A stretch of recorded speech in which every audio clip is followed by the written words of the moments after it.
Good fucking morning, Abais. Good fucking morning. Hey man, what's up? I saw you passing the street this morning. Who was that girl with you? I didn't look like Nina. Anyway, all the best. It was actually your mom. You can't really recognize her from that distance. What am I waiting for? I don't know. I'm gonna play some good games first and then we'll see. Probably. Let's see. Let's see. Wesker Pro on his screen says, hey Forsen, please check out this video review on one of your favorite games. This is by this unknown YouTuber. Hey people. I'm not gonna watch this fucking stalker shit, okay? Fuck it. I'm not gonna give it any publicity whatsoever. Watch it, it might change your mind. No, it doesn't change my mind at all. He makes a living trying to create the most absurd scenarios in games, okay? He spends 5,000 hours in Stalkers to get 10 minutes of funny content, okay? Don't get fooled. Don't get fooled. He makes fun of Stalker. Oh, good. But yeah, we'll probably closing parenthesis, opening parenthesis, okay, closing parenthesis, opening parenthesis. I'll watch this stupid ass fucking shit. I'm not no fucking 15 minutes. I'm not watching 15 minutes of this shit here. You get like I'll give you 5 minutes. Microphone now sounds like this. So, I had to put it down. And I got a condenser mic. I have no idea what I'm doing. Thank you for your patience and understanding. Today, I'll be covering Stalker, Shadow of Chernobyl.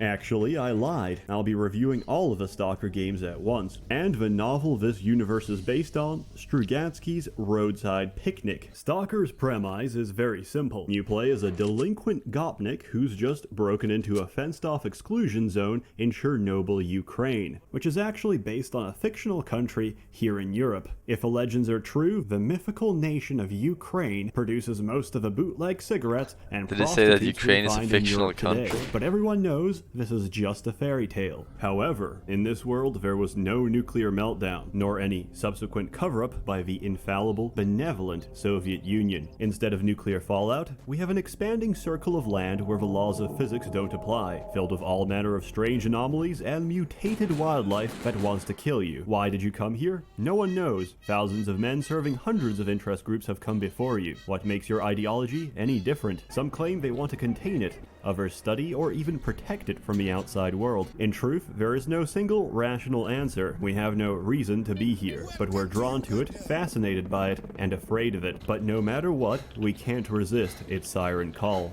Welcome to the Zone. Welcome to Uganda.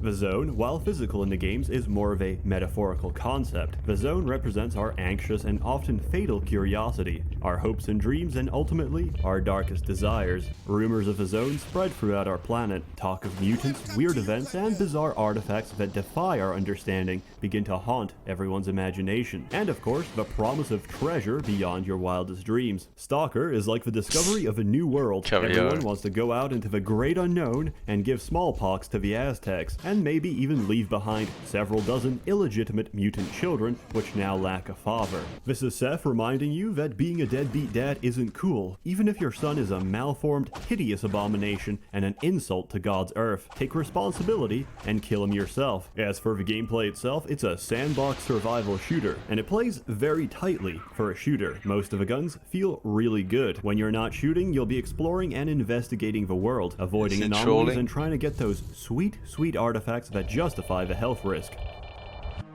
The zone has its own black market economy of selling artifacts back to governments, research groups, and private collectors. Sadly, you're at the bottom end of this lucrative pipeline. You're like a cocaine farmer in Colombia. Your life is short, miserable, and underpaid, and you're easily replaceable. The average artifact typically goes for about $20 on the black market, barely enough to restock your ammunition and buy some typical Slavic cuisine: canned tuna, kielbasa, and stale bread. And of course, Monster Energy Zero Ultra, the USSR drink of choice. For added immersion, I recommend eating Stalker cuisine in real life. Luckily, my house has all of the aforementioned dishes. My bread is just a little bit more fragrant than the zone's. For even more immersion, you can try going outside. Who knows what sort of artifact lookalikes you'll find. Oh look, a gravy. And here's a stone blood. And here's a used hypodermic needle. These only appear in the extremely rare Junkie Crack Den anomaly. How curious. For Westerners, Stalker is a game about surviving a harsh, unforgiving place where there's no one to help or rescue you, human contact is limited, and you're left isolated from the outside world. For Slavs, Stalker is a simulation of everyday life, surviving a harsh, unforgiving place where there's no one to help or rescue you, human contact is limited, and you're left isolated from the outside world. How accurate you want the simulation to be is based on the difficulty you pick. Ah yes, the 4 genders: rookie, stalker, veteran, and master. Lowering the difficulty results in more mutations in the people, as they develop genetic adaptations to bullet fire and employment. For this reason, it's completely fine to learn a game on stalker difficulty, but if you find that firefights take too long, I recommend bumping it up to master. It's a strange way to do difficulty, but it makes sense once you're comfortable with the mechanics. If you're interested in playing all the games, the natural order would be Shadow of Chernobyl, Call of Pripyat, and then Clear Skies. If you only have time for one of them, play Pripyat. If you want even more, install Call of Chernobyl. It links every game map, and you can play as any faction, including bandits. It also removes almost all English voice acting from the game, which is far more fitting to the atmosphere, as there's many words to describe the average Russian, and bilingual is not one of them. Despite how hostile the zone is, it can also be quite comfy. Sitting around the campfire with other stalkers and listening to them play guitar and tell jokes in Russian is a very pleasant and homey experience, and gives you temporary relief from the choking isolation and dread you'll feel everywhere else. Admittedly though, bandit camps have some of the best music. Unsurprisingly, this game is pretty fucking spooky at times. The mutants of the zone grunt, squeal, and lunge at you with a moment's notice, and they have a habit of doing it whenever your guard is down. Luckily, some of the most dangerous mutants are extremely rare. In a perfect world. I actually remember this very place and that Men mutant. like me would not exist. This is the potion seller. This is not a perfect world.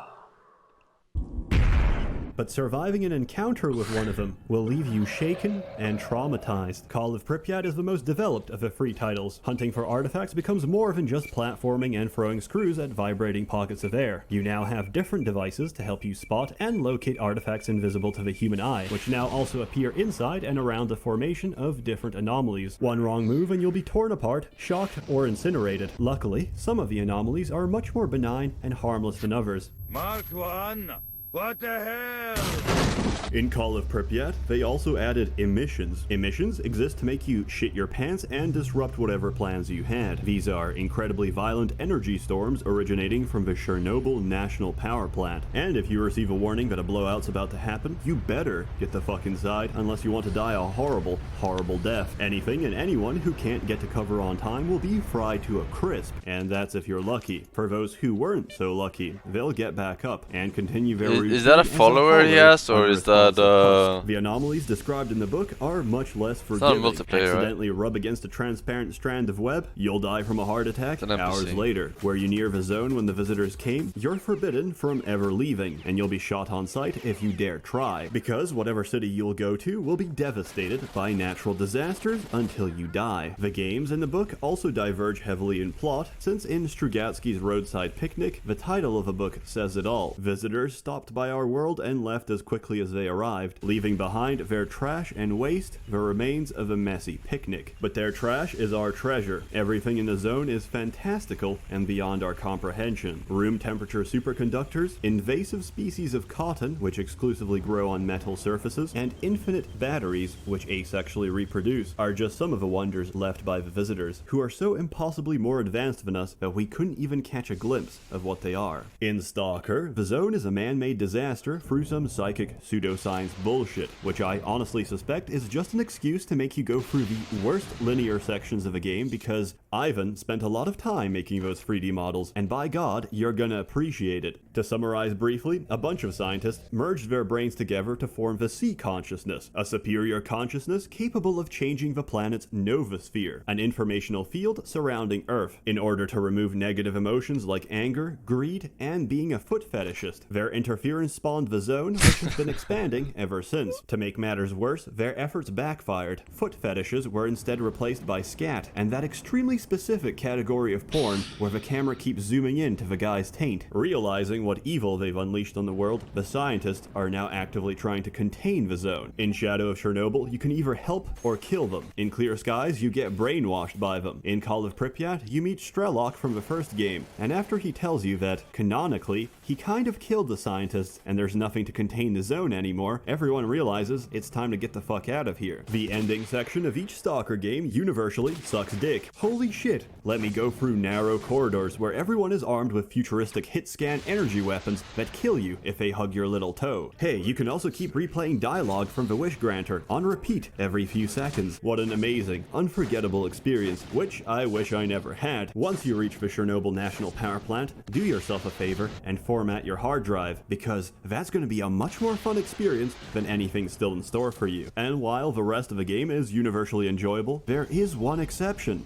Clear Skies. Most people abandon Clear Skies because it probably has the worst introduction to any game ever made. You start the game and get dumped in a shitty swamp, equipped with guns that can shoot for 3 meters Did I play this? enter another I quantum think I played reality this. and vanish forever. At some point, you'll have to leave this shitty swamp. You might be tempted to fight the 2-3 billion bandits that procreate in the warehouses. You might even be tempted to take the exit shown on the map. Both of those will result in your death. Taking the indicated exit will put you right next to a military cordon where a machine gun will shred you to pieces. No, the correct thing to do is ignore the swamp, enter the cordon, see the machine gun, fuck off back to the swamp, and take the new exit, which is safely north of your original one. If you have the 200 plus IQ necessary to get past that rough beginning, Clear Skies is probably the hardest of the 3. The game does not give a shit how much it throws at you, but holy fuck, it has some of the best and most drawn out firefights I've ever experienced in a single player shooter. Of course, in terms of atmosphere, the first game really set the tone. It's never too much, it's just the right dose of Soviet-era depression bleeding into your senses. Just keep in mind that the base game took 1 billion patches to actually run stably half the time. Smacking mods on top of that is just asking for trouble. XR Engine is an engine that may work one day and blue screen the next. Its internal workings are a subject of speculation and mystery, even to the Ukrainian computer engineers who originally coded it using Microsoft Paint on Windows Bandera. The engine is sensitive, fragile, and fickle, and if it really completely stops working, I recommend you roll back your NVIDIA drivers, which somehow magically fixes everything. I understand that this is the most poorly structured and ill-advised review I've ever made, but I thoroughly recommend every Stalker game, and I especially recommend you to read Roadside Picnic. You can buy a copy of each game for about $1 a piece, and the English translation of the book is of course available online for free. The games defy explanation, and capturing the feeling and tone of them is not something you can recreate by video alone. It's a lot of fun and well worth experiencing at least once in your life. And if you've already experienced it, well, there's still more mods out there than you can play in a single natural lifespan. As always, more content to come, so stay tuned. That content will be better structured. A warm thank you to the many members of the Merchants Guild. Well, there we go. All games spoiled, no need to play them. Yeah, I thought he was spoiling it quite a bit there. But yeah. Any HS today? Forsen hair dogs. Vaseline. Vaseline.